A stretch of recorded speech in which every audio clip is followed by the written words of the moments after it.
So now we've learned a little bit about muscles and joints, and next we're going to talk about fascia. Fascia is the largest system in our bodies. It's a web of connective tissue that goes around and throughout our whole entire body, wrapping around all the muscles, all internal organs, and both encasing them, separating them, and binding them together. Our fascia serves several purposes, and for your movement, what it's important to know is that it facilitates movement when it's healthy. And that's when fascia will allow your muscles to slide and glide next to each other. If your fascia is restricted, it will prevent muscle engagement. Our fascia also supports our posture and supports us in general in movement. One of the most fascinating things about fascia is its combination of tension and tensegrity, so to speak. So now imagine a structure of beams that it's all connected with some wires, and the tension of those wires will basically keep pulling that structure together and keep it as one piece.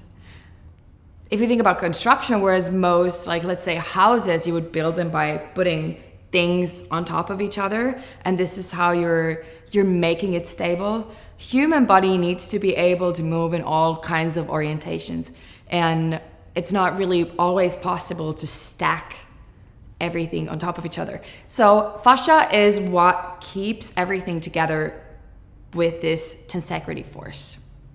Our fascia needs hydration to be healthy and function normally. Now picture a wet sponge.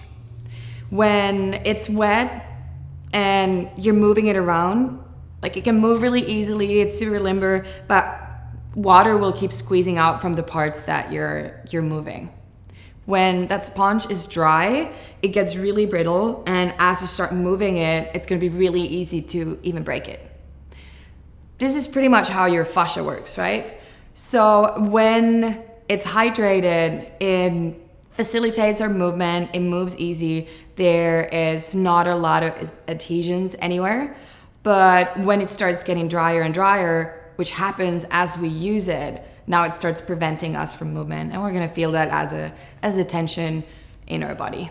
As skydivers and flyers, we really need to think about this dehydration, because it's not just that we're using our body in terms of physical activities, but think about your normal day of jumping.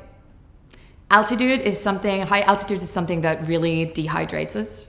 Weather conditions could be another thing. It could be a super hot day or a really cold day. Both of those are gonna make you more dehydrated.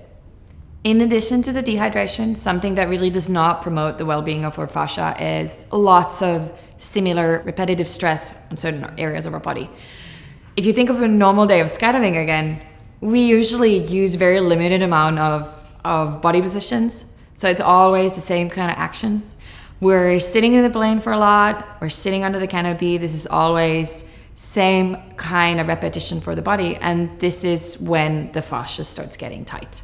What in a tunnel we want to think of is that we're in a high wind speed. Even when you're flying low speed, the wind speed is high for our body, and that also dehydrates us. We also often have this habit of having a few casual beers after a day of jumping.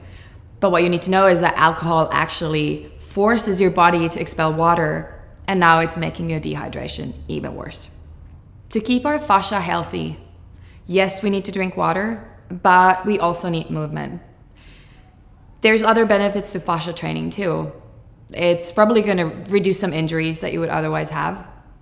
It's going to improve your balance, coordination, improve your performance in all kinds of athletic tasks, and most likely improve your posture too.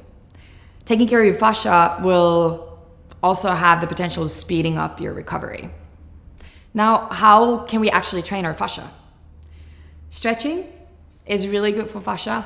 You can kind of imagine like now that water that we're giving to our fascia getting spread out throughout the fascia layer. Springy movements, just as jumping, will improve the elasticity of the fascia. It's a quality that it also needs.